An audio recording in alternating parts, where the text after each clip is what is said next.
ये क्वेश्चन देखो, ये ज्योमेट्री का क्वेश्चन नंबर 7 है। A B C D is a parallelogram. क्या बोला है? A B C D is a parallelogram. Point E is on ray B C. ये बी सी जो रे है, इस बी सी रे पे पॉइंट ई है। सो लाइन डी से ड्रॉ करने का, ड्रॉ एक्चुअली डायग्राम दिया है उन्होंने। Line D E intersect the ray A B. ये जो ए बी है, ये ए बी ऐसे एक्सटेंड किया है और ये डी ऐसे एक्सटेंड किया है और इस पॉइंट टी को मिलता है। हमको क्या प्रूव करना है? हमको प्रूव करना है D E into B E is equals to क्या है? C E into T. मतलब देखो, ये दो ट्रायंगल्स आएंगे। क्या हमको प्रूव करना है? D E into B E is equals to C E into T E. तो ये दो ट्रायंगल्स आएंगे। तो हम लोग को दो ट्रायंगल्स लेना है, ये समझ में आया। तो मैं अभी क्या बोलूँगी? देखो, पैरेललोग्राम दिया है ना, हम लोग लिखेंगे गिवन। क्या लिखेंगे? Given A B C D is parallelogram. तो मेरे को पता है कि मेरे को ये साइड और ये साइड, ये ट्रायंगल चाहिए ना, नीचे वाला बी ई टी। कौन सा चाहिए? B E T. और सी ई डी, ये वाला ट्रायंगल चाहिए होगा, क्योंकि हमने अभी मार्क करके लिया है तो हम लोग को वो समझता है। तो मैं क्या बोलूँगी? A B is parallel to C D. A B parallel to क्या है? C D. अगर A B parallel to C D है, मेरे को बोलो ए बी को ही एक्सटेंड किया है ना टी तक, तो क्या रहेगा? देयरफॉर ए टी, मतलब ए टी किसको पैरेलल रहेगा? सी डी को।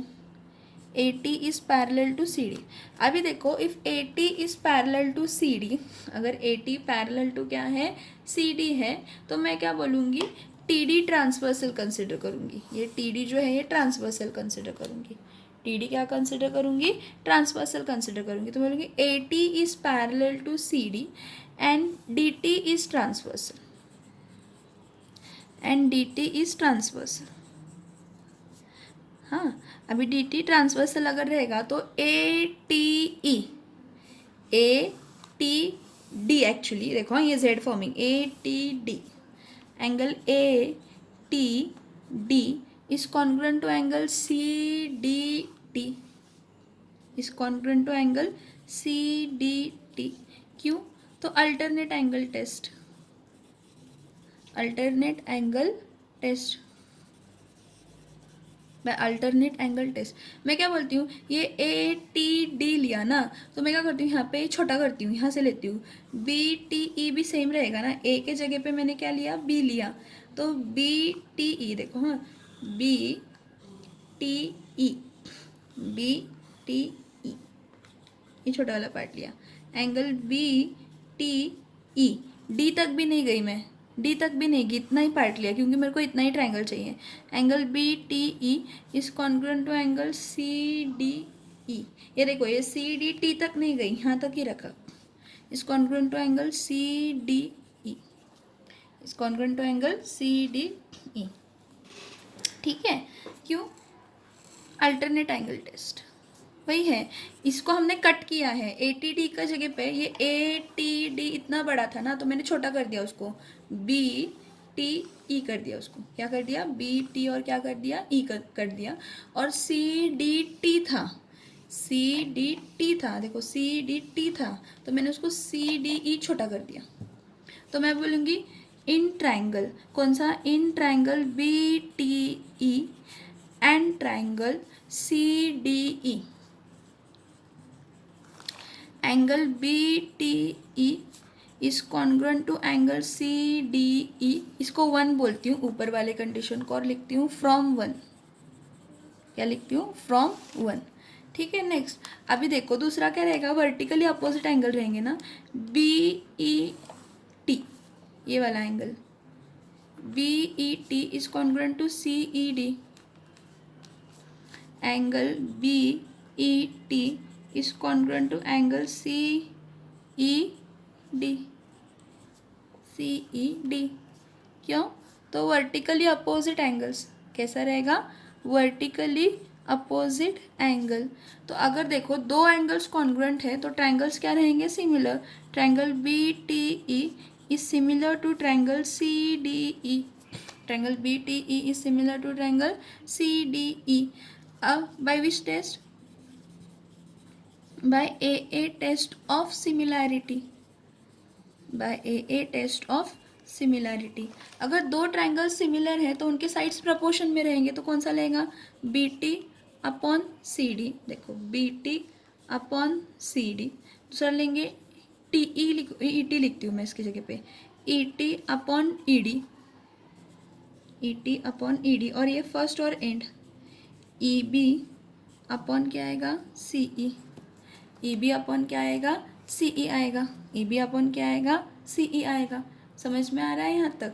ठीक है। अभी मेरे को लॉजिकली क्या चाहिए? प्रूफ में क्या चाहिए? देखो मेरे को डी ई सी ई चाहिए और सी ई टी ई चाहिए, मतलब मेरे को ये नहीं चाहिए, मतलब मेरे को ये पार्ट की ज़रूरत नहीं, मेरे को सिर्फ इतने ही पार्ट की ज़रूरत है, मेरे को सिर्फ इतने ही पार्ट की ज़रूरत है। तो मैं क्या बोलूँगी?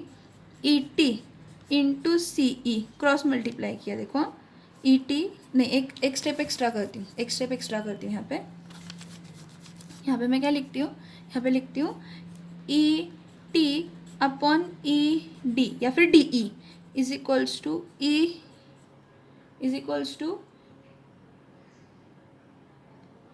डी इज इक्वल्स टू, एक ही मिनट, यहाँ देखो ई बी आएगा, सॉरी मैं भूल गई, यहाँ पे ई बी मैंने गलती से क्या लिखा था? ई डी लिखा था, ई बी आएगा, ई बी, सॉरी, पे ई बी आएगा। ई बी अपॉन क्या रहेगा? ई सी की वहाँ सी ई रहेगा, तो लिखूँगी ई बी अपॉन सी ई, या फिर सी ई या फिर ई सी लिखो, ये कैसे भी लिखो चलता है। इसको क्रॉस मल्टीप्लाई किया, इसको क्या किया? क्रॉस मल्टीप्लाई किया। क्या आएगा क्रॉस मल्टीप्लाई करने के बाद में? C E into T E is equals to B E into D. ये हम लोग उल्टा भी लिख सकते हैं, देखो ऐसे भी लिख सकते हैं, T E upon D E is equals to B E upon C E. पहले ये लिखो या पहले वो लिखो, सब फ़र्क नहीं पड़ता है, यहाँ पे कुछ भी फ़र्क नहीं पड़ता है। तो यहाँ पे T E into C E is equals to B E into क्या आएगा? डी ई आएगा। फिर से एक बार एक्सप्लेन करती हूँ। देखो हमको दिया है A B C D parallelogram है, इस पे से हम लोग क्या बोलेंगे? A B is parallel to C D, ठीक है। अभी उन्होंने बोला है point E is on side B C, point E side B C पे है। कैसे? तो वहाँ से लाइन डी ई किया है ड्रॉ, डी ई ड्रॉ किया है, वो एक्सटेंड किया है टिल पॉइंट टी, और ए बी को भी एक्सटेंड किया है टिल पॉइंट टी, और वो दोनों को ज्वाइन किया है। ये क्वेश्चन में दिया है हमको, और हमको ये प्रूव करना है, तो मैंने क्या बोला? A B C D is a parallelogram. A B C D parallelogram है, मतलब अपोजिट साइड्स आर पैरेलल। अभी मैं क्या बोलूँगी? मेरे को पहले प्रूव क्या करना है? ये देखो मेरे को प्रूव करना है डी ई इंटू क्या बोला है? B E. ये बी ई है और ये डी ई है, मतलब ये दो, D E into B E is equals to क्या आना चाहिए? सी ई इंटू क्या आना चाहिए? D E. मतलब मेरे को समझ रहा है कि ये दो ट्राइंगल्स हैं, ये दो ट्राइंगल्स मेरे को लेने पड़ेंगे। तो मैंने क्या किया? A B is parallel to C D, अभी ए बी को ही एक्सटेंड किया है ना, तो A T is parallel to क्या आएगा? C D. अगर A T parallel to C D है, ए टी पैरेलल टू क्या है? सी डी है, तो मैं टी डी को ट्रांसवर्सल कंसिडर करूँगी। ये दो पैरेलल हैं, ये दो पैरेलल हैं और ये ट्रांसवर्सल है, तो ये दो पैरेलल और ये ट्रांसवर्सल है।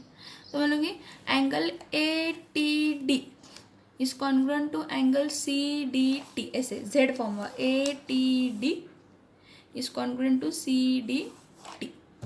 अब मैंने इसको कट किया, मैंने ये ए बी नहीं लिया, मैंने यहाँ से लिया अभी बी टी ई, क्योंकि मेरे को ये नहीं चाहिए प्रूफ में। B T E is congruent to बोला C D E, B T E is congruent to C D क्या बोला? तो ई बोला। सो अभी क्या बोला? B T E is congruent to C D E alternate angles, हमारी जो कंडीशन थी उसके प्रमाणे लिया। In triangle B T E, अभी दूसरा triangle, in triangle B T E and in triangle C D E, angle B T E is equals to C D E alternate angles, ठीक है। Vertically opposite angle B E T is vertically opposite to C E D congruent. So angle, दो angles congruent है तो दो triangle similar है by a test of similarity. अभी by a test of similarity congruent है तो उनके sides क्या रहेंगे? प्रोपोर्शन में। तो मैंने पहले लिया B T upon C D is equals to T E या फिर ई टी लिखो, डी ई या फिर ई डी लिखो, और बी ई अपॉन सी ई, ये लिखा हमने। और फिर मेरे को ये बी टी और सी डी का रिलेशन नहीं चाहिए था, मेरे को ये चार ही चाहिए, प्रूफ में ये चार ही है, तो मैंने ये लिया ये ऐसे भी लिख सकते हैं, ई टी के जगह पे टी ई लिख सकते हैं, बी ई के जगह पे ई बी लिख सकते हैं, ई डी के जगह पे डी ई लिख सकते हैं, सी ई के जगह पे सी ई के जगह सी की जगह पे सी ई लिखो, ई सी लिखो, चलेगा। अब इसको मैंने सिर्फ क्रॉस मल्टीप्लाई किया, C E into T E is equals to B E into D E, hence proved, hence proved. ये ज्योमेट्री है, ये ज्योमेट्री है, ये आप जितना ज़्यादा देखोगे उतना ज़्यादा समझने वाला। बार बार देखो कैसे किया है, क्या किया है, बार बार डायग्राम ड्रॉ करो, बार बार डायग्राम ड्रॉ करो,